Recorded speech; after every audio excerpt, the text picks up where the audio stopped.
मैं जिंदा हूँ। यह अदालत मुजरिम रवि कपूर को मुजरिम करार देते हुए फांसी की सजा सुनाती है। To be held till death. Oh, यह क्या हुआ? नहीं जज साहब, नहीं, यह मेरे साथ अन्याय है। मेरा पति बेकसूर है। चलो, नहीं, छोड़ दो ना, यह बेकसूर है। रवि कपूर को खींचते हुए सिपाही गाड़ी तक ले गए। अंदर चल स्वामी। अगले ही पल स्वामी रंजना।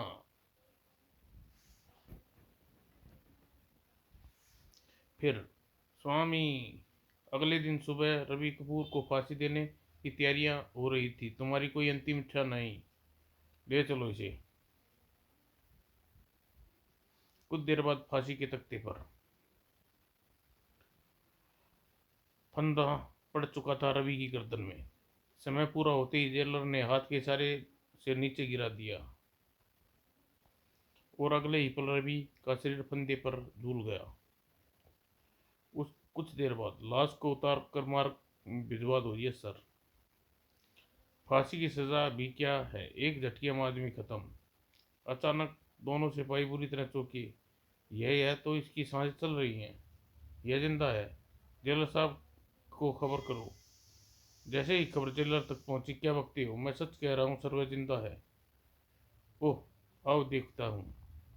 रवि कपूर से ही देखकर जेलर का दिमाग भनक उठा। ओह माय गॉड, यह तो सचमुच जिंदा है।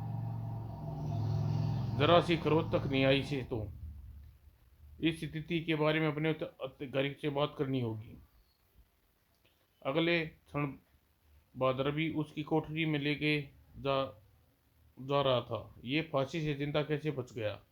ऐसा तो आज तक नहीं हुआ। फांसी पर लटकने वाले की लाश नीचे उतरती है। रवि को पुनः कोठरी में लेकर बंद कर दिया गया।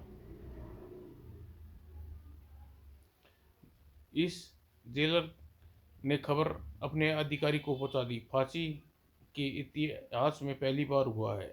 ऐसा चमत्कार तक आज तक नहीं हुआ। अब तो मेरे लिए क्या देश है सर। वह मौत की सजा पाया मुजरिम है, उसे पुनः फांसी देनी होगी। कल उसे फिर फांसी पर लटकाओ, हम खुद देखेंगे कैसे बचता है। दूसरी ओर जेल के दो खूंखार अपराधी रंगा और बग्गा। पांडुरंग, इस हरामजादे ने बचने की खबर हर हाल में डीएसपी साहब तक पहुंचनी चाहिए। तुम्हारा काम हो जाएगा, लेकिन मेरा इनाम हर बार की तरह तुम्हें तुम्हें मिल जाएगा। अब तुम यहाँ से खिसक जाओ। सिपाही के जाने के बाद बग्गा, उस्ताद, समझ में नहीं आता वो साला बच कैसे गया। यही सोचकर अपना दिमाग चक्कर खा रहा है। तभी ओह, यह आवाज़ कहाँ से आई? अगले ही पल उनके सामने। डीके, कुत्तों, तुम मेरी मौत का नज़ारा देखने आए थे ना, लेकिन उफ, अब तुम दोनों मेरे हाथों मरोगे। तभी तेरा यह सपना पूरा नहीं होगा साले, क्योंकि इसके पहले ही और अगले ही पल लेकिन उनका शरीर रवि तक पहुंच पाता। बचाक। यह दृश्य देख रंगा चीखना चाहा, लेकिन उसकी चीख नहीं निकल पाई और बिना चीखे ईश्वर पूरी पहुंच गया। दोनों को मौत की घाट उतारने के बाद रवि कोठरी का दरवाजा की ओर बढ़ गया और तब तक बग्गा की चीख सुनकर गार्ड वहां पहुंच चुके थे। अरे, अरे, यह रवि है, इसे बाहर कैसे आ गया मालूम नहीं। रोको इसे, रोको वरना गोली मार दूंगा। ये साला रुक ही नहीं रहा, गोली मार दो इसे। लेकिन वह अभी आश्चर्य में सागर में गोते लगा रहे थे कि यह क्या हो रहा है। हाँ, दोनों गार्डों की गनी गर्जी। अगले ही पल यह दीवार में घुस गया और डीडी यानी शहर के सबसे बड़े इंडस्ट्रीज दीनदयाल रवि ने बेचैन खबर मिली। यह बात, यह सच है डीडी साहब। ठीक है पांडुरंग, मुझे तुम्हारा इनाम मिल जाएगा। दीनदयाल परेशान हो गया। इसका बचना हमारे लिए घातक हो सकता है। मुझे फौरन अशोक से मिलना चाहिए। वह ऑफिस बंद करके बाहर की तरफ चल दिया। कम वक्त चौकीदार भी घर चला गया। फैक्ट्री भी खुद बंद करनी पड़ रही है। अचानक देखकर दीनदयाल चौंक पड़ा। अरे कौन है? वह तेजी से उसकी ओर बढ़ा। ए कौन है वहां? उसे बोलता न पाकर, बोलते क्यों नहीं, बहरे हो क्या? नहीं डीडी, मैं बहरा नहीं हूँ। अरे रवि, तुम जेल में थे, तुम यहाँ कैसे आ गई? तभी एक स्त्री की आवाज रवि के मुंह से। रवि नहीं, अपनी मौत बोल रही हूँ। नहीं यार, अपनी मौत बोल मुझे। और मौत कहीं भी आ सकती है डीडी। उसके मुख से स्त्री शब्द सुनकर भय से आंखें फट गई डीडी की। हे भगवान, क्या चक्कर है? अगले क्षण लगता है कोई भूतिया चक्कर, मुझे भाग लेना चाहिए। लेकिन वह अधिक दूर तक नहीं भाग सका, क्योंकि आज कहीं नहीं भाग पाएगा डीडी। ओह, आज मौत तुझे अपनी आगोश में लेकर रहेगी। और अगले ही पल रवि की आंखों से किरणें निकल कर मशीन पर मशीन घर घरा उठी। ऐसी दर्दनाक मौत आज तक किसी ने को नहीं मिली होगी। अगले ही पल हलकाल होते बकरे की भांति चीख उठा डीडी। आई आह। और कुछ ही पलों में डीडी का शरीर कीमा बन गया उसकी मशीन में। एक पापी गया। अब अशोक चावला की बारी। अशोक चावला उस समय अपनी फैक्ट्री के गोदाम में अपने आदमियों के साथ उपस्थित था। जल्दी करो, माल आज ही डिलीवर होना है। Okay sir. प्राचीन मूर्तियां अंदर नशीले पदार्थ भरकर स्मगलर करने का धंधा अगर इसी तरह चलता रहा तो हम कुछ ही दिनों में हिंदुस्तान के सबसे बड़े ड्रग सप्लायर बन जाएंगे। तभी कौन है? कोई नहीं है, लगता है मुझे वहम हुआ। तभी अरे यह क्या, मूर्ति अपने आप हिल उठी। वह संभल पाता इससे पहले मूर्ति ने उसे जकड़ लिया। उसकी चीख सुनकर ओह, बास की जान खतरे में। पीछे हट। और बुरी तरह परेशान थे। मूर्ति, मिट्टी की मूर्ति से खून निकल रहा है, कैसे हुआ? अभी वह आश्चर्य के सागर में गोते लगा रहे थे कि यह दृश्य देखकर बाकी लोग भागना चाह भागो, लेकिन भाग नहीं पाए। अगले ही पल अशोक चावला और उसके बाकी बचे दो साथियों के लिए मौत के अवतार बन गई आई थी वह मूर्ति।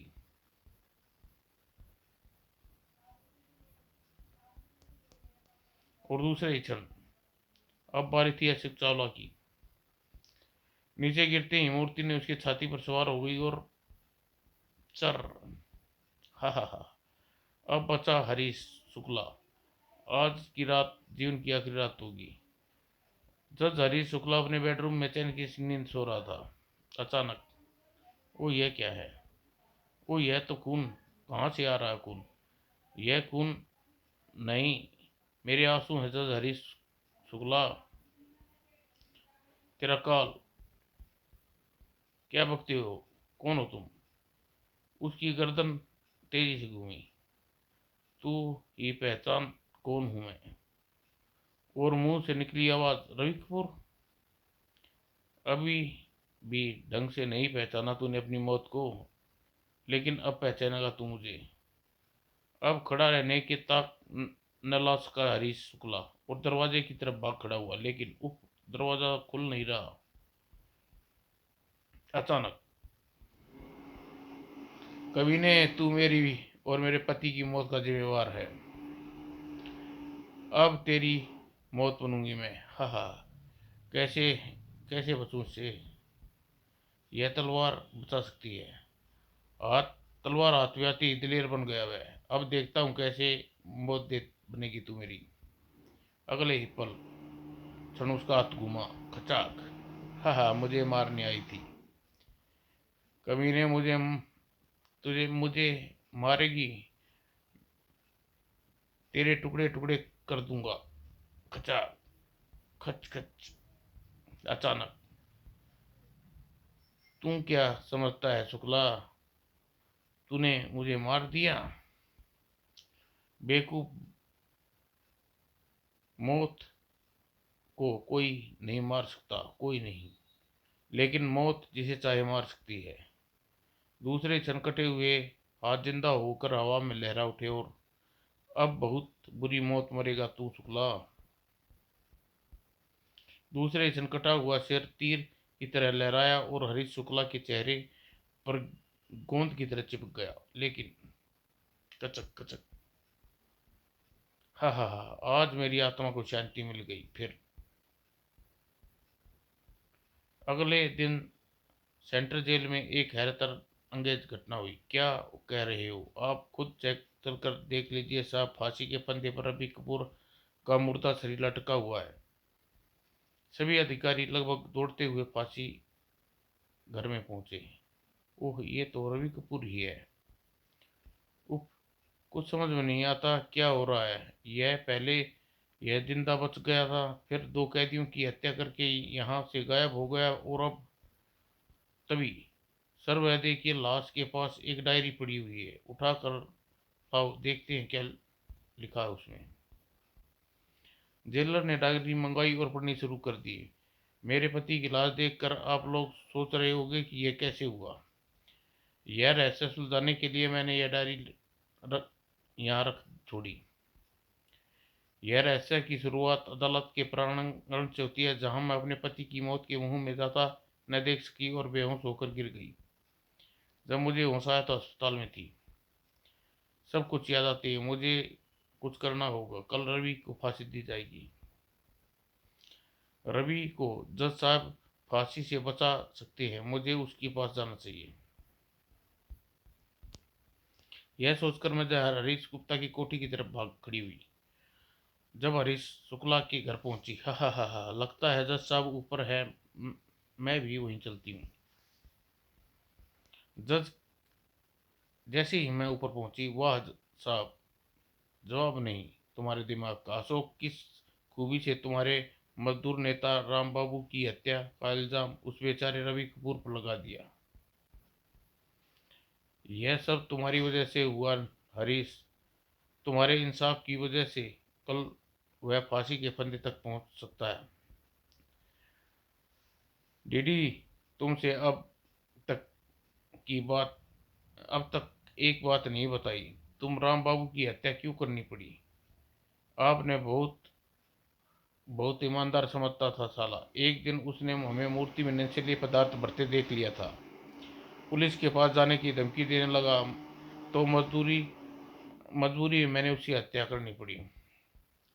और अपनी कंपनी के मैनेजर रवि कपूर को कैसे फंसाया? बहुत आसान था उसे फंसाना। मैंने उसके पास बुलाया। जैसे ही वह मेरे कमरे में दाखिल हुआ, मैंने उसके सिर पर लोहे की रॉड मारकर उसे बेहोश कर दिया। फिर अशोक उसे बेहोश करने के बाद उसके हाथ में खून से रंगा चाकू थमा दिया। फिर दरवाज़ा बाहर से बंद करके पुलिस को बुला लिया, और उसके बाद सब कुछ मैंने संभाल लिया। हाँ, राम बाबू का हत्यारा पकड़ा गया और उसे फांसी की सजा भी हो चुकी है। हाँ। ओह, तो ये असली अपराधी जिसने यहाँ रवि को फांसी पर चढ़ा रहे हैं। मैं इन कुत्तों को जिंदा नहीं छोड़ूंगी। मैं गुस्से में, बहुत बड़ी गलती कर दी मैं। कौन हो तुम? उस भागे रवि कपूर की पत्नी जिसे तुमने अपने जाल में फंसाकर फांसी तक के तख्ते पर पहुंचाया। लेकिन ऐसा नहीं होने दूंगी। पुलिस को सब कुछ बता दूंगी मैं। लेकिन जैसे ही मैं वापस जाने को मुड़ी, तीनों ने बात की बात ही मुझ पर झपटा। पुलिस को तब बताएगी जब तू यहाँ से जाने देंगे साली। मुझे छोड़ दो। अभी छोड़ते हैं तुझे और तेरी जिंदगी को भी। उस दरिंदों ने मेरी हत्या कर दी, लेकिन मैं जिंदा थी आत्मा के रूप में।